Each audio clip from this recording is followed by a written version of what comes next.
everybody. Welcome today to another BPI webinar. I'm Lou Carter, founder and CEO of Best Practice Institute, and it's my pleasure to introduce Kevin Kruse to you today. He's a New York Times best-selling author and speaker on leadership. He's also a serial entrepreneur. And I'll tell you a little bit about Kevin. He has a relentless focus on talent and employee engagement to build and sell several multi-million-dollar technology companies. So he has a lot of experience behind him in building large-scale technology companies. He's won both Inc. 500 and Best Place to Work awards along the way. He's also the author of several books, including the New York Times bestseller, How to Increase Performance and Profits Through Full Engagement, which was named one of the top leadership books in 2011 by 800 CEO Read. His newest book, Employee Engagement 2.0, provides a detailed action plan that turns task managers into people leaders. And Kruse writes regularly as a columnist for Forbes.com, and he's published hundreds of articles in various publications on topics related to the issues we'll be speaking of today: leadership, engagement, and entrepreneurship. Ladies and gentlemen, it's my pleasure to introduce you today, Kevin Kruse. And Kevin, the floor now is yours. Great, thanks, Lou. Hi, everyone. Lou, thanks for hosting this conversation. Employee engagement is obviously something I'm passionate about, and I'm sure we've got a nice, manageable group here today. So I'm sure I'm going to learn as much from you and the others as hopefully I share and contribute. And to me, it's superhuman capital, turn everyone into fully engaged workplace superheroes, and it really just comes down to this. We all know that we can buy people's time with a paycheck. That's the easy part, is to get their time, get them to show up, get them to go through their motions. But the harder questions is, how can we win their hearts? How can we win their minds? How do we get that discretionary effort? And, I like to call them workplace superheroes, because I think, folks who are fully engaged share a lot in common with the pop culture superheroes that, we all go to the movies to cheer on. They're all just basically regular folks who are going above and beyond what is required of them. They're putting themselves at personal risk, and they're working in pursuit of a higher goal. So all of this is about discretionary effort for a cause that's bigger than their own. And we certainly could use these superheroes now more than ever before, because, as probably everybody on this call already knows, job satisfaction continues to be near record lows. And it's not something, you don't need to be an HR professional to understand that. The comedian Drew Carey even has a joke about it. He says, oh, you don't like your job? Well, why didn't you say so? Because, there's a support group for that. Yeah, it's called Everybody, and our meetings are held at the bar at 5. So, there's this sense in pop culture almost like, well, of course you don't like your job, or who likes going to work? It's just assumed that people are disengaged. And then how about this one? How many of you on the call remember this name, Steven Slater? And, feel free to, if you have a question or a comment, just type something in the chat box and click the send button. And even right now, you could just type the number 1, nope, never heard of Steven Slater. Or you could just type the number 2, oh yeah, I remember that guy, right in that chat box. And I can, take a look at how many people are following along here. Well, I'm not going to, I won't make you sweat the details. So Steven Slater, it was a year or two ago, maybe almost 2 years ago now, maybe this will jog your memory. Steven Slater was that crazy JetBlue flight attendant who had a very bad day at work. So they were flying into LaGuardia, and apparently he had, some kind of fight with a passenger, and he got bonked on the head with a suitcase. So when they landed in LaGuardia, he grabs 2 beers out of the little fridge. He curses out the passengers on the public address system, deploys the emergency chute, and slides away in what became the most famous job resignation ever. And if that wasn't crazy enough, what I think was even crazier was what happened after that. So, you know, Steven Slater ended up trending in the top 10 on Twitter. Within a day, he got 182,000 fans on Facebook. The newscasts, the nightly news, are not just here, but in the States, but around the world, led off with Steven Slater, and the storylines were like felon or working class hero. And it's interesting because, you know, just as we can have workplace superheroes, you know, we can have workplace supervillains. You know, these are the folks who they're not, it's not just that they're not engaged, it's not just that they're somewhere in the middle, it's that they're actively disengaged. And I think an analogy is, you know, the supervillain that is providing poor customer service, you know, to your customers, who's damaging your brand, who might even be putting themselves or other workers or customers in some sort of physical risk. So while I think, you know, eventually the story came out and people realized that Steven Slater's actions were not to be condoned, he was another sign that people around the world are fascinated by this idea of like lashing out. He was living out their fantasy of stomping off the job in spectacular fashion. And all of this goes to what we know are the cold hard stats. You know, fewer than 1 in 3 are fully engaged at work. And forget about like engaged. How about, hey, are you satisfied at work? According to the Conference Board, only about 45% are even satisfied. And you can see that this isn't just a recent phenomena from you know, the Great Recession. This has been marching downward for a couple of decades now. I mean, it's really gotten to a bad point where even if we rebound a little after this recession we've gone through, it's going to be very difficult to go back up to the levels we used to be at. So before we go any further, though, I keep talking about engagement. Let me just pause and make sure we're clear, you know, what is engagement anyway? Because I think, especially those of us who work in leadership and HR, we all sort of have an understanding of it, but we might come at it with a different definition.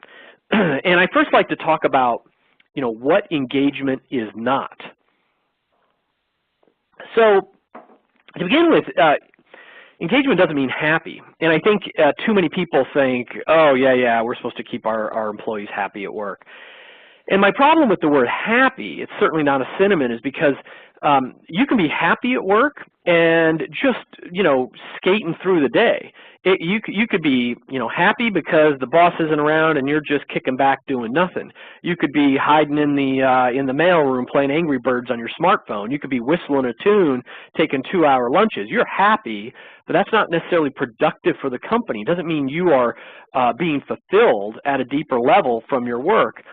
Satisfied is a step in the right direction, but too many companies talk about their employee satisfaction initiatives, their employee satisfaction survey.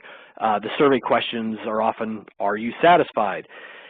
And to me, that just doesn't raise the bar high enough because, you know, I can be satisfied as I show up at 9 o'clock in the morning, and I can be satisfied as I take my lunch from 12 to 1, and I can be satisfied as I walk out the door at 5:01 p.m., and I can be satisfied as I return the call of that recruiter, that headhunter, who left me a message saying, you know, Kevin, right across the street is your competitor, and you can get a 10% raise doing similar work right there. I'm going to return that call because I'm satisfied. So engagement means more than that. To me, employee engagement is basically the emotional commitment that someone has to the organization and the organization's goals, to your employer, your employer's goals. It's about this emotional commitment. And the reason why that's important is because when someone is emotionally connected, when they're engaged, they're going to give you that discretionary effort. They're going to care more, they're going to perform better, and they'll stay longer in their job. All of these things, whether you're in service or sales or manufacturing, you do better in your job when you care. So I talked about employee engagement and satisfaction being, you know, at record lows or near record lows. And this is a crisis for business. But of course, anything that's a crisis is also then, of course, an opportunity if we can fix it. So I want to talk about that. I want to dive in more deeply. I think my favorite case is probably that of the Campbell Soup Company. You know, it's a company most of us we all know. We've probably had their product at some point. Now, Campbell Soup, going back to the year 2000, they were in trouble. Their sales weren't just slowing down, they were declining. They lost over half of their share price, their market value, in just 1 year. Gallup was their employee engagement agency at the time, and said they had the worst Fortune 500 scores they'd ever seen. People were openly wondering whether Campbell Soup was just going to go out of business, and you know, they were just such an old company and lagging and falling down so quickly. They just didn't know if they could be saved. So the board of directors fired the CEO, and they brought a new guy in named Doug Conant, and you might be familiar with Doug. He's retired recently, and he's written some books, and he's now speaking. So, put yourself in Doug's shoes. You're the new CEO of Campbell Soup, and you got the stock analysts and investors saying, "Listen, why we just lost half our portfolio value? Why shouldn't we just cut our losses and sell our shares right now? What's your plan?" You've got employees that are saying, "Hey, I just got a call from Progresso. Why shouldn't I take that marketing job at Progresso? What are you going to do to save this company and save my job?" There's huge pressure to do something big, do something bold, do something fast. And most CEOs, turnaround CEOs, they do things like, if they've expanded into new markets, well, then they retreat from those markets. If they had slashed R&D, they double down on R&D. If they're decentralized, they centralize. If they're centralized, they decentralize. They do these big things. They buy companies or they sell divisions. All this stuff. Doug Conant, what are you going to do to turn Campbell Soup around? So Doug finally comes out and he says this. He says, "To win in the marketplace, you must first win in the workplace.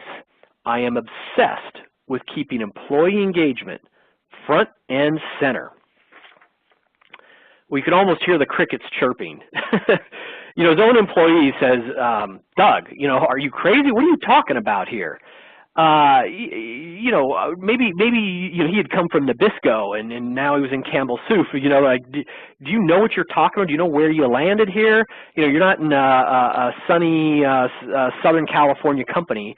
We're working in Camden, New Jersey, not the nicest place in the world. We don't have some hot new internet product. We sell soup. Comes in cans. We're not the new kids on the block. We're 150 years old. But despite all that, Doug held his ground, and he basically knew engagement comes from your people, has nothing to do with your product. It's driven by frontline managers, has nothing to do with your location. And despite a 150-year-old culture that had become quite toxic, you can change it day by day with new behaviors. So what Doug believed in is what I call the engagement profit chain. So we talk about engaged employees, they care more, so they give you that discretionary effort. So if you provide higher levels of service, higher levels of productivity, people stay in their jobs longer, all of this leads to more satisfied customers, more loyal customers. They're telling their friends about your product. So as sales goes up, that's your growth, your productivity and cost, your productivity goes up, your costs go down, leads to better profit, and of course, higher growth, higher profit has to eventually lead to a higher share price, the engagement profit chain. So this is what Doug was banking on. So if we then jump ahead, 9 years after Doug took the helm, almost a decade, they ended up going from the worst in the Fortune 500 to a 23-to-1 engaged to disengaged ratio. Best in class is usually considered like 10-to-1 or 12-to-1. Among his top executives, it was said they were a 77-to-1 engaged to disengaged ratio. So we got everybody fired up and engaged and aligned. But what about the business results? So over that same time period when the S&P 500 lost 10% of its value, Campbell's total shareholder return increased by 30%. So it beat the general market fourfold, 400%. Now, camel soup might be, I mean, I like it because it just tells the story, the power of engagement so clearly. But a lot of people say, well, you know, but that could be, it could be an outlier. But it's not. So Connexa Research Institute did a study looking at their publicly traded company clients, and they found a very similar situation. The companies that were ranked top 25%, top quartile in employee engagement had a shareholder return of 17.9%. Companies in the bottom quartile, 4.1%. That's a 5-fold difference between companies who are doing a horrible job of engagement and companies who are doing a great job of engagement. This soft stuff leads to hard business results. Now, employee engagement, part of why I'm so passionate about it is it's not just because of the business impact. It's because this is a crisis and therefore, once again, an opportunity for individuals as well. It's not just about profits for a company. I'll tell you a quick story. It's the best work compliment that I ever got actually didn't come from an employee. It came from the spouse, the wife of someone who worked for me. And it was at the annual holiday party. It was late at night, and she came up to me, and you know, people were starting to leave, and she said, "Kevin, before we leave, I just wanted to, you know, introduce myself and say thank you." So I thought she was talking about the holiday party, and I said, you know, "Oh, hey, no problem. It's great to get everybody together." And she says, "No, no, no." She says, "I'm not thanking you for the party." She says, "I'm thanking you for making my marriage better." Now, I didn't know what she was talking about because, you know, I didn't know her at all. I certainly didn't know anything about her marriage. Why is she thanking me for making her marriage better? And then she went on to say, she said, before my husband started working for you, he would come home from work every day and be such a grump. I didn't even want to be around him. And she kind of laughed at that comment. And she says, but once he joined your team, once he started working for you, he went back to being the man I married. And that stopped me dead in my tracks because, you know, that's pretty powerful stuff. You know, I'm thinking I'm trying for leadership and a best place to work award because I'm thinking it's helping me to attract great talent and to keep people working hard, and it's putting money in my pocket. And it's true, it was doing all those things. And here this person is telling me that what I was doing in the office, unbeknownst to me, was making her marriage better. It was changing the behaviors of her husband at home. Now, I didn't know what she was really talking about at the time, but through the course of later research and writing my books, you know, I found out that the organizational psychologists call this the spillover and crossover effect. You know, our emotions at work, good or bad, they spill over into our personal life, and they cross over to those around us. They cross over to those around us. That's the powerful thing. And to illustrate some of these points, let me ask you this question. So, and I'll explain why in just a minute. My boss gives me the information I need. So answer that right now. You could just type your number into the comment. You know, 1 is for no, 2 is seldom, 3 is yes sometimes, 4 is yes often. And if you're watching this webinar in a conference room and your boss is there, then I'll give you a hint that you should say yes often. Otherwise, you can answer however you want. So, you know, some comments are... The answers we're seeing are seldom and yes sometimes. So. Excellent. Thank you, Jenny. So, you know, here's the thing. For the yes answers, that's great. For the seldom, or if anyone's thinking no, you're in trouble. So here's why.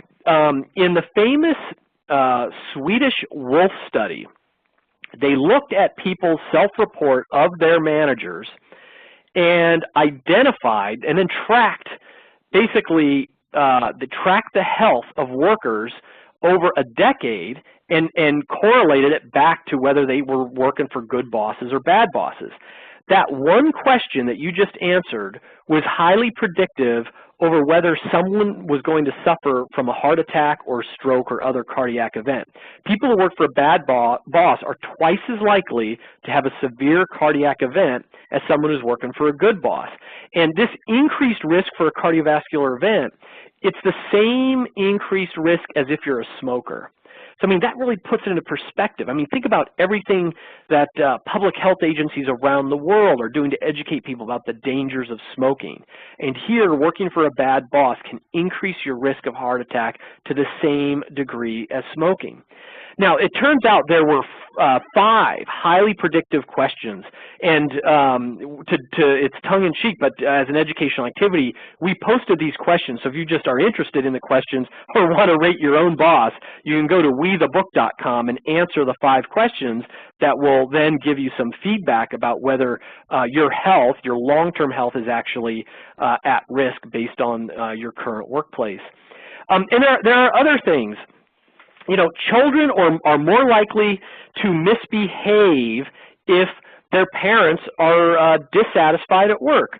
1996 Queen's University study looked at 189 dads who had a kid either in the 4th or 5th grade. It was across 25 different classrooms, 25 different teachers.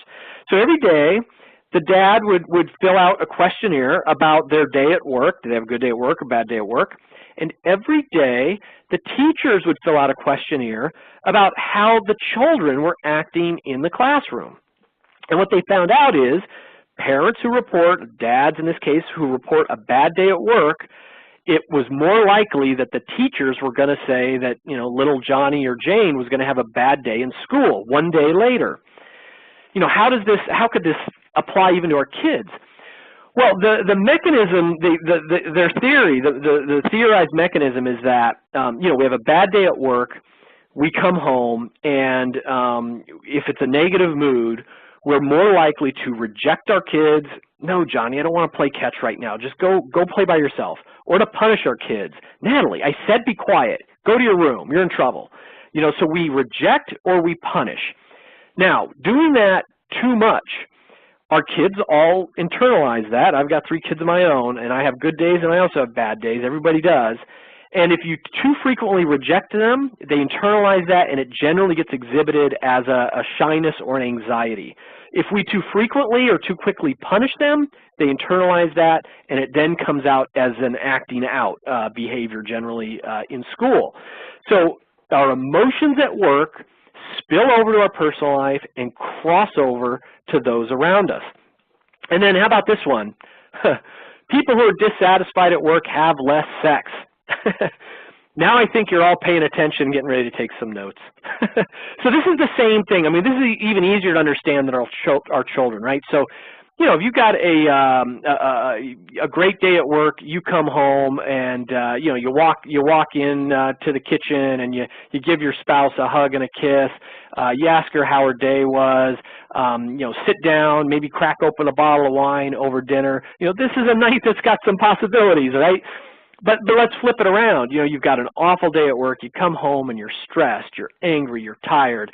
You know, you flip through the mail, you grunt a hello, you grab a cold beer or 2 out of the fridge, you sit down and put the TV on. If you're a man, you know, we kind of go into our emotional cave and we don't talk. You know, that's not a night that's got a lot of possibilities.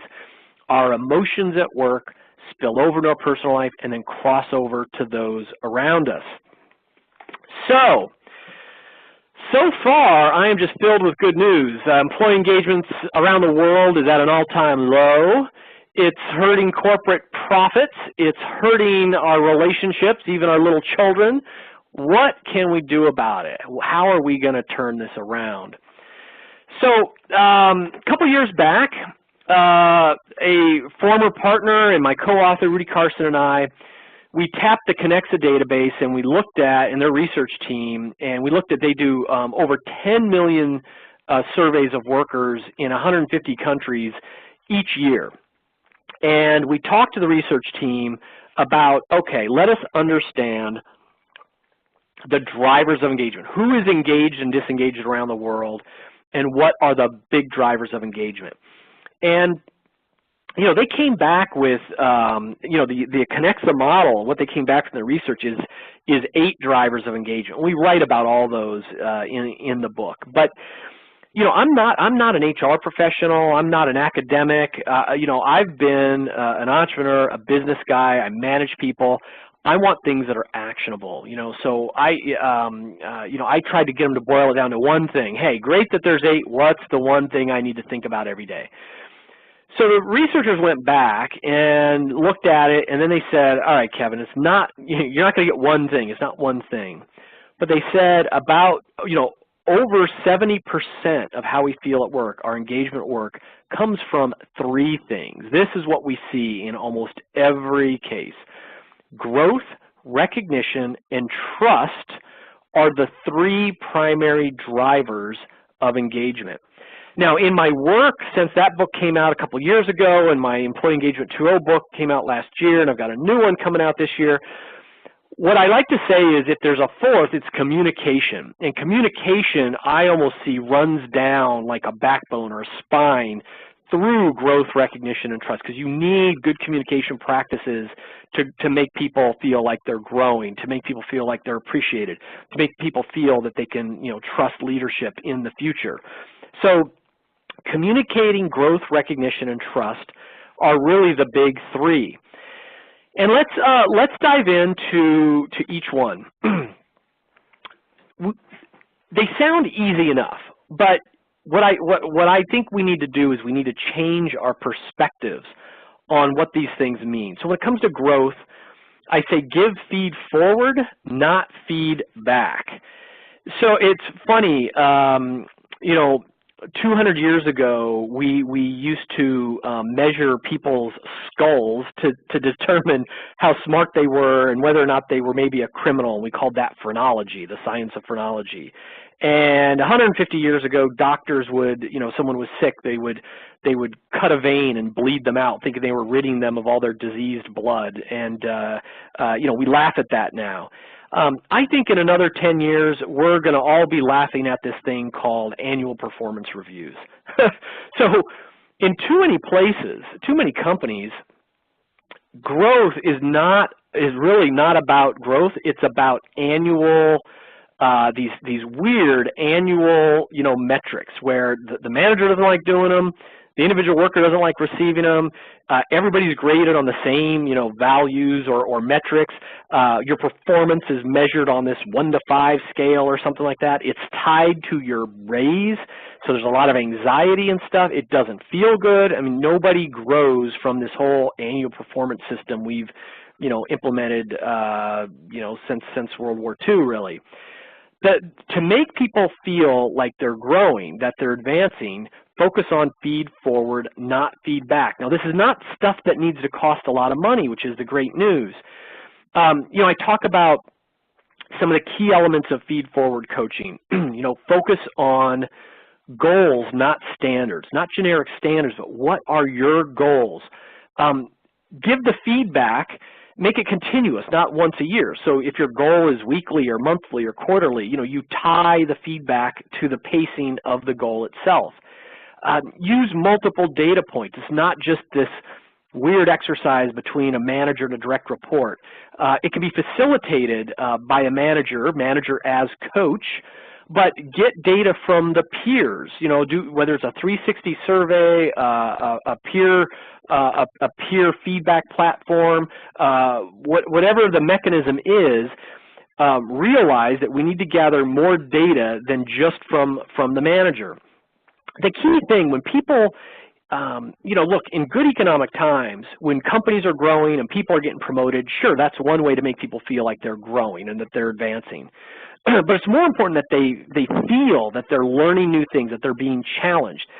If you think about the times in your career when you've been the most engaged, and you think about what company was it, what boss was it, it was probably a time when you were learning, you were advancing. It wasn't that it was easy, because that you're being challenged. So as a leader, all frontline managers, you know, they should be doing one-on-ones with everybody on their team once or twice a year, you know, every 6 months, saying, hey, what are your career goals over the next 1, 3, 5 years? What knowledge, skills, and experience do you need to get to those goals? And it's not your job as the manager to guarantee they're going to get there. It's just to help them to identify the gaps, to show you are aware of their goals, you care, and you're going to help them with things like setting them up with mentorships, job rotations, sticking them on some projects that maybe they're not really going to contribute a lot to, but they're going to meet some of the right people or learn some new things, training, books, whatever. You are going to invest with time and maybe a little bit of money in their career. People are going to feel that their leader is caring and guiding them in their career. So focus on feed-forward coaching to activate this sense of growth. Recognition, it's all about feeling appreciated. And once again, I think that we need to change our perspective on this, because too many companies say, oh yeah, we do recognition here. We do the annual, the President's Club. The top performers get President's Club. We do a nice dinner for them. But the problem with that is, like, the winner circle is so small. You have one winner for every 99 losers, people who aren't at the President's Club. And hey, we do that recognition thing. That's why we do that annual picnic every August. We do that big picnic, and they can bring their family. That is great. That's fun. It's a reward to the family. I'm not against picnics. However, it doesn't make people feel appreciated. Yeah, I like the picnic, but geez, David over there, he gets to go too, and he stinks. Everybody gets to go to this thing. It isn't just for the people who are doing a good job. To make people feel appreciated, again, it's not hard and it's not expensive. The most important thing to do is show appreciation often, as long as it's deserved, and use what I like to call, strategic thank yous, 3-part thank yous. And this is really just reminders of things we learned as kids, about thanking people for gifts or things like that. In the corporate world, it's about say thanks, specifically mention what behavior you are thanking them for, and then tie it back, ideally to a company value, so your values are actionable, or to a key initiative. It might be, and this works, whether you're writing a thank you note, an email, saying it out loud to the person, saying it in front of a meeting, hey, before we start our weekly staff meeting, I just want to thank Jenny publicly. For those of you who don't know, Jenny stayed late with no notice last Thursday night. It's a great sign of her dedication and commitment to our customer service value. Round of applause for Jenny. So we are specifically thanking that person, saying what that behavior is, and tying it back to a key initiative. And I've got a whole I just did Lou was kind enough to mention, my column on Forbes, and a recent one was 25 no or low-cost ways to say thank you or appreciate your employees. So if you Google that, there's like 25 different things you can do to sort of say thanks. Okay, so the third one is trust. Now, once again, we need to change our perspective. It's not about ethics. I mean, that is the low bar, yes. I mean, we're not going to be that engaged if we think our top leadership is cooking the books, lying to us, et cetera. They're crooks. But, those cases, they make headlines, but they're rare. In most cases, we have no reason to believe that, our leadership is dishonest. I like this Colin Powell quote, the job of leaders is to eliminate uncertainty. Certainty is the antidote to anxiety. And so what trust is about, it's I trust that our leadership will get us through these bumps, get us past these potholes, and eventually get us to the promised land, get us to our goals.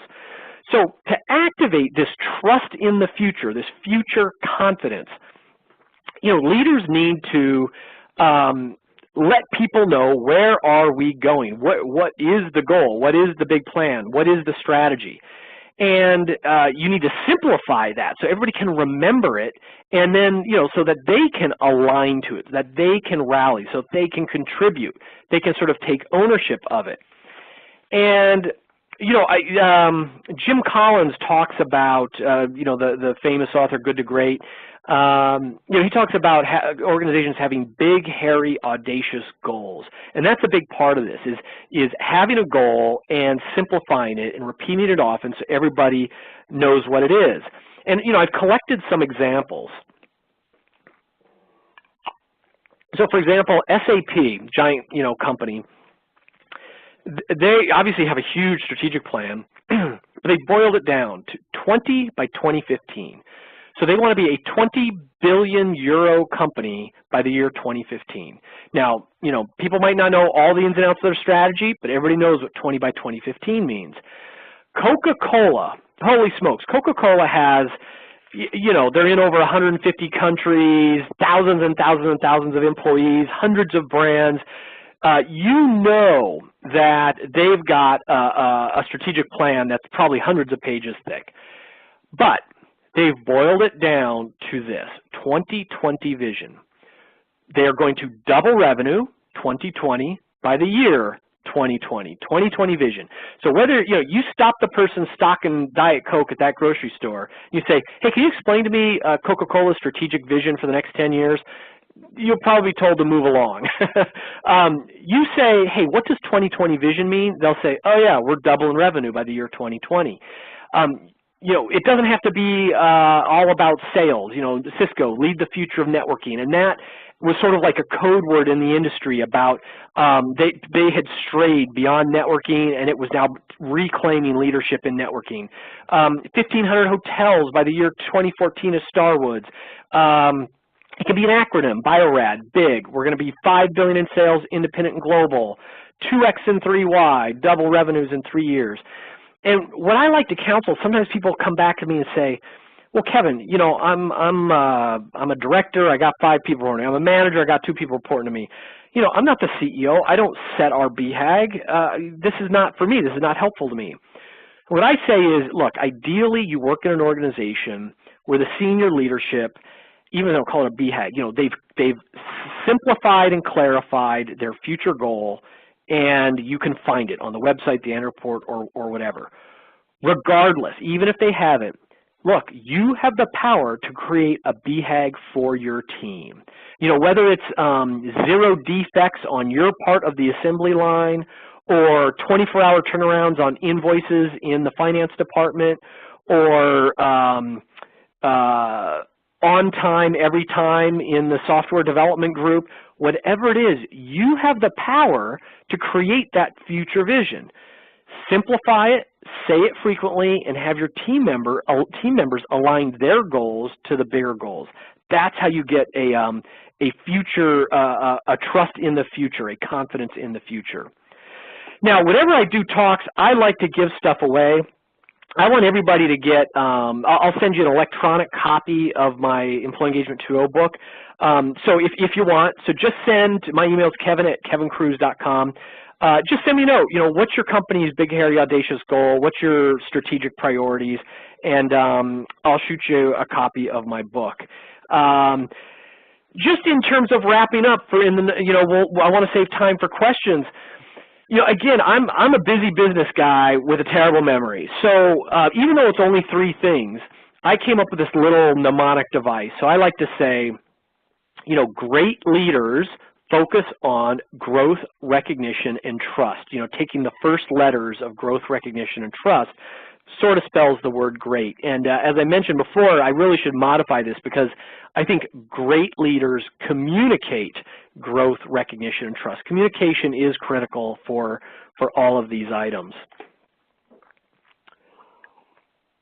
Now, having gone through all that, I know you're going to remember how to engage your team members, but it still isn't enough.